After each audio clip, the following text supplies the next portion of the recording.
오늘 아침 뉴스 연구소. 오늘 아침 뉴스의 맥을 짚어드리는 시간 뉴스 연구소. 오늘도 두 분의 연구위원 나오셨어요. CBS 김정훈 기자, 뉴스톱 김준일 대표, 어서 오십시오. 안녕하세요. 예, 오늘 주목할 뉴스 첫 번째 뭘로 꼽아오셨습니까? 여성 부사관 가해자 석 달 만에 구속입니다. 예. 공군 여성 부사관을 극단적 선택으로 몰아간 장모 중사가 사건 발생 석 달 만인 어젯밤 구속됐습니다. 네. 구속된 장 중사는 지난 3월 하급자인 여성 부사관을 저녁 자리에 불러낸 뒤에 돌아가는 차량 안에서 강제 추행한 혐의를 받고 있죠. 뭉개고 쉬쉬하기 석 달 만에 이제 빼든 칼입니다. 피해자는 바로 신고했지만 가해자 피해자 분리 원칙도 지켜지지 않았고요. 부대 상관들의 조직적 회유가 이어졌습니다. 범행 정황이 담긴 블랙박스도 피해자가 직접 구해서 제출했지만 수사는 제대로 이루어지지 않았습니다. 결국 피해자는 지난달 말 스스로 목숨을 끊었고요.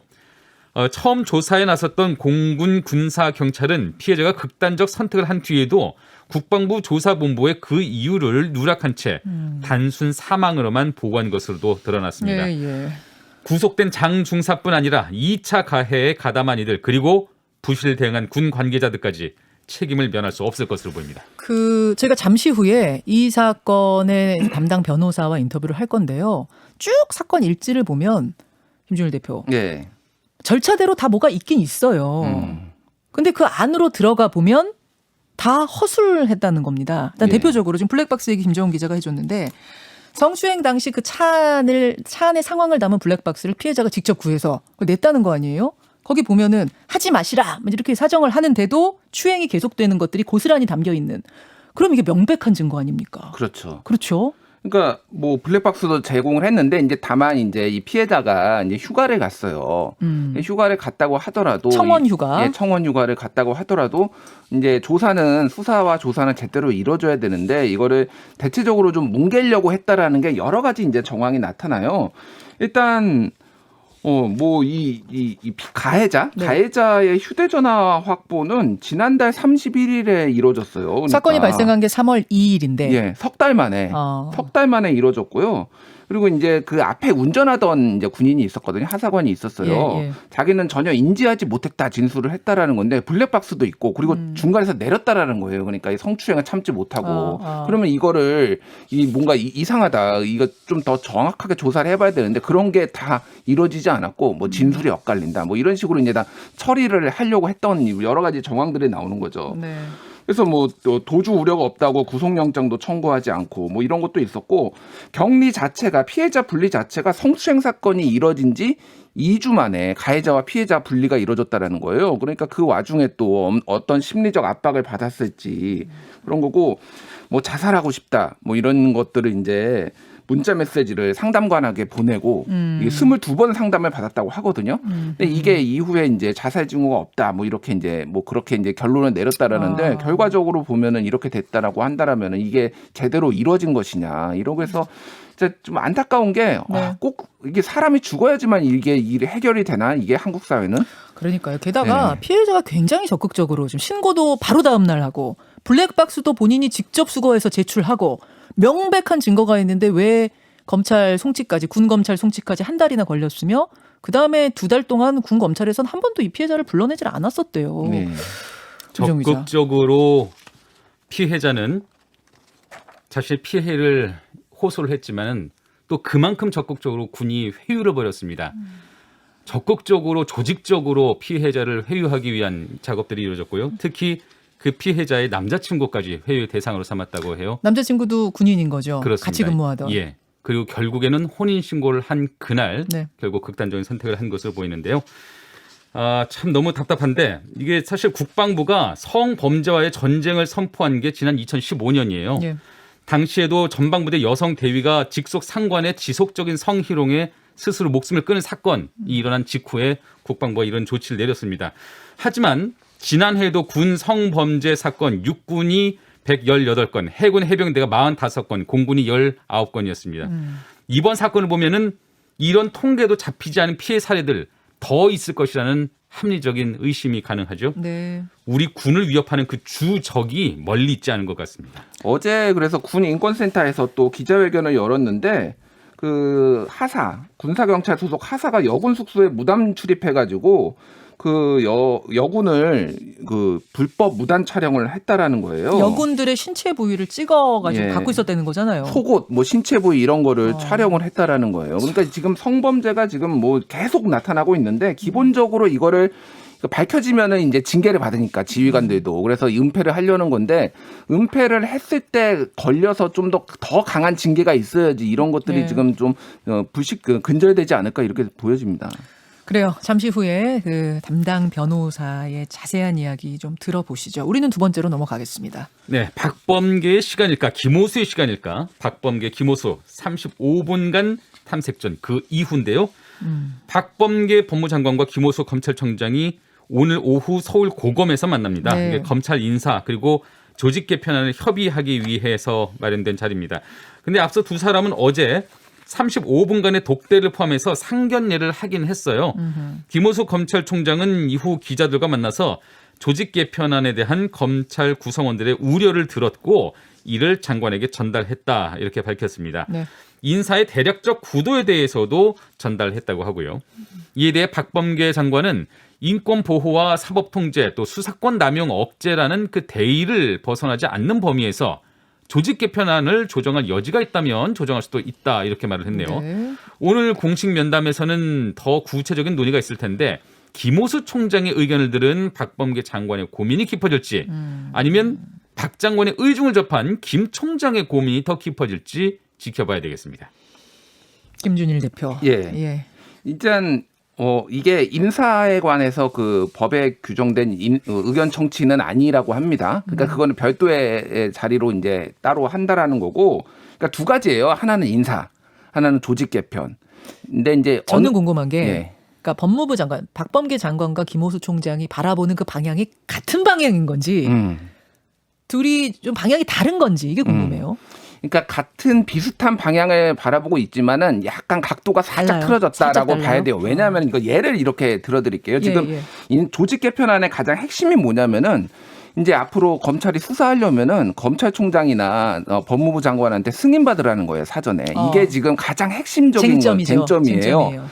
그러니까 제가 조금 여기 언론사니까 기자들 뭐 비율을 좀 들어드릴게요. 그러시죠. 이를테면은 이제 그 편집국장하고 사장이 이제 이게 새로 와가지고 네. 앞으로 기사 쓰려면은 다 사전에 보고해 이렇게 사장하고 편집국장한테 이렇게 지침이 내려온 거예요. 사장까지 다 보고해라. 예, 보고해라. 아이템을. 왜냐하면은 막 기사를 너무 막 쓰니까 이거를 좀 절제할 필요가 있다라고 한 거예요. 예. 그렇게 된다라면은 이게 기자들이 받는 압박은 그러면 대기업 비판하지 광고 때문에 대기업 비판하지 말라는 건가? 이거 약간 이거 뭐가 이상한데 이렇게 받을 수 없는 거고. 아니 그게 아니야. 그게 예. 아니고 자꾸 기사가 이상하게 나오니까 예. 취재 방향이 이상하니까 미리 좀 이 작업을 같이 하자는 거야. 이제 이런 명분과. 그렇죠. 검열하자는 저런 거야. 명분이 부딪히는 거고. 검열하자는 거야. 그러고 그러면은 편집국장의 입장은 뭡니까? 이거 지금 사장이 검열하자라는 건데 이거 지금 그렇게 가겠다는 겁니까?라고 조직원들이 기자들이 들고 일어나는 이런 상황인 거예요. 아하. 그러면 이 편집국장의 입장에서는 상당히 곤혹스럽죠. 이게 완전히 틀린 얘기는 아니거든요. 그러니까. 예, 물론 그러니까, 검찰 조직과 기자 조직을 똑같이 놓고 볼 수는 없겠지만 그렇죠. 그냥 비율을 지금 들어주신 거예요. 비율을 들어드린 거예요. 그러니까 네. 지금 김호수 검찰총장의 입장이 그렇다라는 거예요. 분명히 그러니까 박범계 장관의 입장이 수긍할 부분도 있지만 그런 부분이 완전히 틀린 얘기가 아니기 때문에 그거를 조율하겠다라는 거고 어제 박범계 장관도 그래서 시간이 좀 걸릴 것 같다 이런 취지의 말을 했거든요. 이 부분은 인사는 소위 말해서 뭐 반사장파, 친사장파가 좀 라인이 갈리고 이런 거는 비일비재하기 때문에 사실 이제 아주 큰 쟁점은 아닌 거예요. 예, 이 규정이 바뀌는 게 큰 쟁점이다. 예, 뭐 조직 개편안 말씀하신 것처럼 어제 근데 뭐 박범계 장관이 약간 한 발 물러선 듯한 뉘앙스를 보이긴 했어요.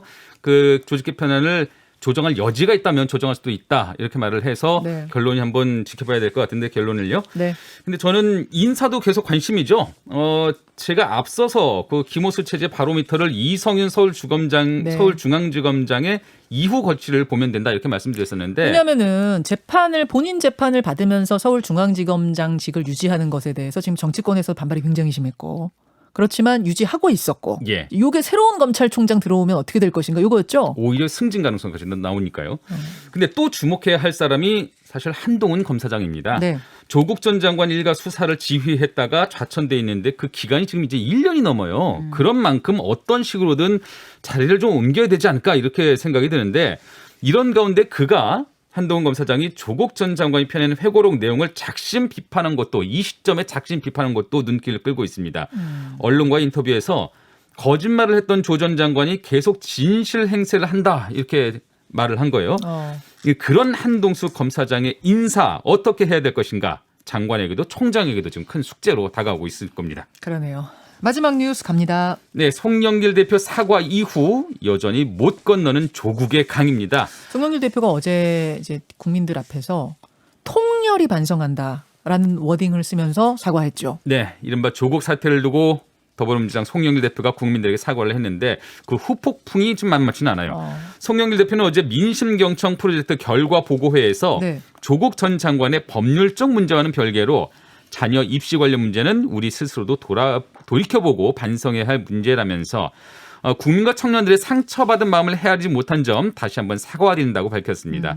물론 검찰 수사의 문제점도 언급하긴 했지만은 조국 전 장관의 회고록 출간 시점에 맞춰서 여당 대표가 고개를 숙인 데 대해서는 당 안팎에서 지금 엇갈린 반응이 나오고 있어요. 당원 게시판 분위기는 굉장히 당원 안 좋다면서요. 게시판에서는 조국에게 사과를 해도 모자랄 판에 무슨 소리냐.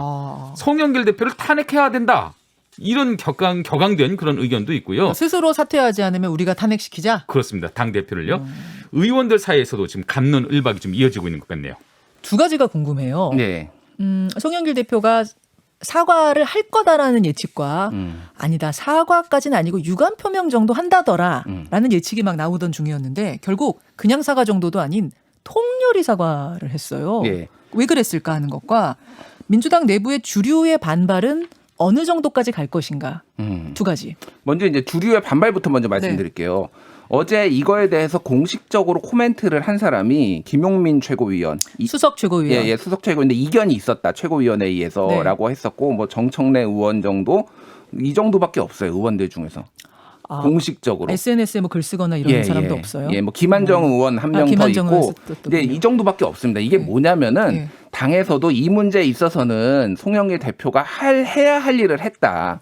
정리를 한 번은 해야 된다라는 게 기류가 의원들 사이에서는 분명히 있었다라는 거예요. 그러니까 만약 문제가 있었으면 심지어 이제 대선 후보들도 다 당대표의 뭐 이거를 존중한다, 환영한다 이런 취지의 말들을 다 했거든요. 지금 특히 후보들. 이재명 지사. 이재명 지사가 통 인터뷰도 없고 그러니까 워딩 자체가 없었는데 이것에 대해서 워딩을 어제 했더라고요. 예, 대표의 입장 존중한다는 이런 취지에. 그러니까 이 부분은 어쨌든 당대표가 결단을 내린 것이고 이거가 더 이번으로 일단락되고 이제 더 앞으로 전진하는 게 중요하다라는 거고 조국 장관 전 장관도 심지어 저를 받고 전진하라. 앞으로 민생 부동산 검찰개혁 매진하라 이렇게 요청을 한 거예요. 그러니까 이 부분은 이제 그 정치권 그 소위 말해서 의원들한테는 어느 정도 정리가 된 건데 당원들의 반발이 있는 거죠. 그렇죠. 근데 생각해 보면은 예전에 김종인 비대위원장이 이명박 박근혜 두 전직 대통령 사과했잖아요. 그때도 그 당에서 막 반발했어요. 난리 났었죠. 똑같은 겁니다. 이것도. 근데 그냥 했잖아요.